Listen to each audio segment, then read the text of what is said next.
Qapılıb ümidsizliyə qəlbim yenə qəmli-qəmli, şikayət eləyir elə məndən mənə qəmli-qəmli. Qapılıb ümidsizliyə qəlbim yenə qəmli-qəmli, şikayət eləyir elə məndən mənə qəmli-qəmli. Şikayət eləyir elə məndən mənə qəmli-qəmli.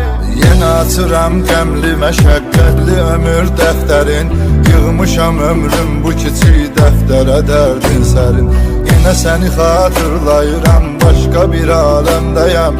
Gül necə quruyursa susuz mən də o görkəmdəyəm.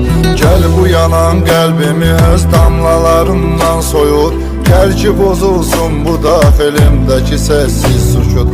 Amma bu bir xəyaldır gülüm, yox uzaqlardasan. Artıq uzaqlardan uzaq, çox uzaqlardasan. Çox uzaqlardasan. Qapılıb ümidsizliyə qəlbim yenə qəmli-qəmli, şikayət eləyir elə məndən mənə qəmli-qəmli. Qapılıb ümidsizliyə qəlbim yenə qəmli-qəmli, şikayət eləyir elə məndən mənə qəmli-qəmli. Şikayət eləyir elə məndən mənə qəmli-qəmli. Yenə açıram qəmli məşəqqətli ömür dəftərin, yığmışam ömrüm bu kiçik dəftərə dərdin sərin. Yenə səni xatırlayıram, başqa bir aləmdəyəm.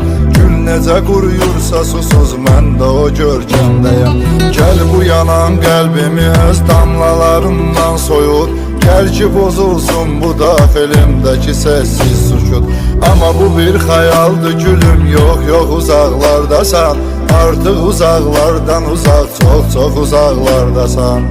Çox uzaqlardasan.